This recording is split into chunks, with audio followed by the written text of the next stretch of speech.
जय माँ काली। माँ के सभी भक्तों का, माँ के प्यारों का, माँ के लाडलों का मैं दिल से स्वागत करती हूँ आपके अपने माँ कलकत्ते वाली कालका माँ की लाडली बेटी चैनल पर। आज मैं आपको बताऊंगी माँ काली के एक ऐसे भोग के बारे में जो न केवल माँ काली को प्रिय है, बल्कि यदि हम माँ का यह प्रिय भोग अर्पित करते हैं तो इससे जीवन में आने वाली सभी बाधाओं, भय और अज्ञात कष्टों को भी माँ दूर करती। तो क्या है माँ काली का वह प्रिय भोग, ये जानने के लिए वीडियो में अंत तक बने रहिए। सबसे पहले हम बात करते हैं माँ काली के बारे में। माँ काली जो संहार और रक्षा की अधिष्ठात्री देवी है, उन्हें बहुत ही सरल और सात्विक भोग प्रिय है। हम सभी जानते हैं कि माँ काली को नारियल, पान पेड़े का भोग बहुत प्रिय है और माँ काली को बड़ा भोग, जिसे हम भेंट या बलि कहते हैं, वो भी अति प्रिय है। पर माँ काली किसी एक की माँ नहीं है, वह तो पूरे संसार की माँ है। और माँ के सभी भक्तों का सामर्थ्य नहीं होता कि वह माँ को भेंट या बलि प्रतिदिन या महीने, 2 महीने, 6 महीने में देते रहे। भगवती के बहुत से भक्त, बहुत से बच्चे ऐसे हैं जो कि सात्विक हैं और वैष्णव हैं, तो वे तो माँ को भोग और भेंट बलि नहीं देंगे। इसलिए माँ भगवती ने सात्विक भोग का विधान बनाया। सात्विक भोग एक ऐसा भोग है जो माँ के कोई भी भक्त माँ भगवती को दे सकते हैं, फिर वो चाहे तामसिक हो या सात्विक हो। इसीलिए मैं कहती हूँ कि आप माँ भगवती को सात्विक भोग दें। भोग किसी भी प्रकार का हो सकता है, ज़रूरी नहीं है कि आप कोई निर्धारित भोग दें। देखिए, माँ भगवती बहुत ही निर्मल हैं, बहुत ही ममतव्य हैं। माँ काली प्रचंड स्वरूप में ज़रूर है, माँ काली तामसिक ज़रूर हैं, पर माँ भगवती बहुत सौम्य हैं। तो आप माँ भगवती को किसी भी प्रकार का भोग देते हैं, बहुत ही प्रेम से दें। माँ भगवती को सादगी से भोग अर्पित करें, उनसे आप बातें करें, उन्हें बुलाएं, क्योंकि माँ दूर नहीं होती, बस हमारे सच्चे हृदय की प्रतीक्षा कर रही होती है। भोग आप किसी भी प्रकार का माँ को लगा सकते हैं। आप लौंग इलायची का भोग लगा सकते हैं, पान पेड़े का भोग लगा सकते हैं, आप मिश्री का भोग लगा सकते हैं, बताशे का भोग लगा सकते हैं। आपके घर में कुछ भी नहीं है, मान लीजिए कि बहुत बार कई भगत जब परीक्षाओं से गुजर रहे होते हैं तो एक ऐसा समय भी उनके जीवन में आता है कि एक बताशे का भोग भी माँ को अर्पित करना बहुत मुश्किल हो जाता है। यह परीक्षाओं की मैं बात कर रही हूँ और यह सत्य है। अब यहाँ पर यह प्रश्न उठाने की बिल्कुल भी ज़रूरत नहीं है, क्योंकि मैं सभी की बात नहीं कर रही हूँ कि क्या परीक्षा ऐसी होती है कि एक एक दाने को परेशान हो जाएंगे। बिल्कुल होती है, क्योंकि माँ किस प्रकार की परीक्षा ले रही हैं और किस प्रकार की परीक्षा लेंगी, ये कोई नहीं समझ सकता। तो ये मेरा अपना सच्चा अनुभव है कि यह सत्य है कि ऐसी भी आपके जीवन में सिचुएशन आ सकती है।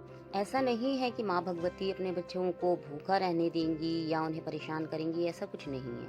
लेकिन एक समय की बात है, एक परीक्षा की बात है, क्योंकि माँ अपने बच्चों को स्वयं चुनती है।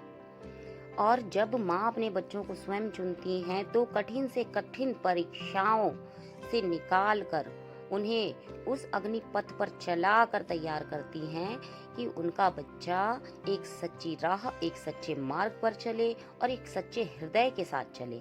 इसलिए अनेकों प्रकार की परीक्षाएं जीवन में आ जाती हैं। ये भोग प्रसाद जरूरी नहीं है, सच्ची भाव जरूरी है, क्योंकि माँ भाव ही स्वीकार करती हैं। लेकिन जो हमारा मनुष्य रूपी देह है, तो उससे हमें जीवन में कुछ कर्म भी करने होते हैं, तो कर्म अनुसार हमें माँ को भोग प्रसाद देना होता है। माँ ने कहा है, मुझे तुम्हारी सच्ची श्रद्धा और सच्चे भाव की आवश्यकता है, ना कि अच्छे अच्छे पकवान की, मेवे मिष्ठान की आवश्यकता है। मुझे ये सब कुछ नहीं चाहिए, मैं केवल भाव लेती हूँ, सच्ची श्रद्धा लेती हूँ। और जो भी सच्ची श्रद्धा और सच्चे भाव के साथ मुझे कुछ भी अर्पित करता है, मुझे वह स्वीकार है। तो चलिए अब बात कर लेते हैं माँ के विशेष भोग की, कि ऐसा वह कौन सा भोग है जिसको मात्र माँ भगवती को अर्पित करने से, उन्हें चढ़ाने से निश्चित समय पर आपके जीवन से भय, कष्ट दरिद्रता और आने वाले जो हमारे जीवन में आने वाली जो भी कष्ट हैं उनका भी माँ भगवती नाश कर देती हैं। फटाफट बात करते हैं उस दिव्य, उस प्रचंड और उस विशेष भोग की। माँ भगवती का वह विशेष भोग है गुड़ और काले तिल। गुड़ और काले तिल का भोग किस प्रकार से अर्पित करना है वह भी मैं आपको बताऊंगी। इसके साथ लाल पुष्प और हलवा, यदि हलवा हो तो हलवा, नहीं तो खीर। लाल पुष्पों के साथ हलवा या खीर, यह माँ भगवती का एक विशेष भोग है जिसको चढ़ाने मात्र से आपके सभी कष्टों को माँ हर लेती है। गुड़ और काले तिल माँ भगवती को अत्यंत प्रिय है। यदि मंगलवार और शनिवार को माँ भगवती को गुड़ और काले तिल का भोग लगाया जाए तो इससे माँ अति शीघ्र प्रसन्न होती हैं और अपने भक्तों की रक्षा करती हैं। आपके जीवन में यदि कोई समस्या बार बार आ रही है तो आप शनिवार और मंगलवार को काले तिल और गुड़ का भोग लगाना माँ भगवती को शुरू कर दीजिए। आप एक निर्धारित समय भी तय कर सकते हैं, जैसे कि 5 मंगलवार, 5 शनिवार, इस प्रकार से भी आप माँ को संकल्प के साथ यह भोग अर्पित कर सकते हैं। अब बात करते हैं लाल पुष्पों के साथ हलवे या खीर की। आप माँ भगवती को हलवा या खीर बना लें और साथ में आप लाल पुष्प भी अर्पित करें। देखिए, लाल पुष्प की मैंने बात की है कि भोग के साथ लाल पुष्प अर्पित करने हैं माँ को खीर या हलवे के साथ। आपके जीवन में कोई ऐसी कठिनाई आ रही है, कोई ऐसी समस्या आ रही है जो दूर नहीं हो रही है, आप संकल्प लीजिए कि मैं 5 मंगलवार, 7 मंगलवार या 5 शनिवार, 7 शनिवार माँ भगवती की आपके चरणों में यह भोग अर्पित करूंगा और समय समय पर इस भोग को आप माँ को अर्पित करें। देखिए, जिस भी समस्या में आप जूझ रहे हैं वह समस्या आपकी बहुत जल्द ही खत्म होगी। मैंने पहले ही आपको ये बात बताई कि माँ काली का स्वरूप जरूर उग्र है, पर माँ का हृदय करुणामयी और ममतव्य से भरा हुआ है। जो भी भक्त भक्ति और श्रद्धा के साथ बिना डरे, बिना किसी भय के माँ को यह भोग अर्पित करता है, उस पर माँ भगवती अपनी कृपा, विशेष कृपा बरसाती हैं और उसके जीवन में जो भी समस्या चल रही है उसका समाधान माँ स्वयं और बहुत ही शीघ्रता के साथ करती हैं। तो बिना किसी डर, बिना किसी भय के आप माँ भगवती को यह भोग संकल्प के साथ, यदि आप संकल्प के साथ देना चाहते हैं तो संकल्प के साथ दें और ऐसे ही निर्धारित देना चाहते हैं तो निर्धारित दें।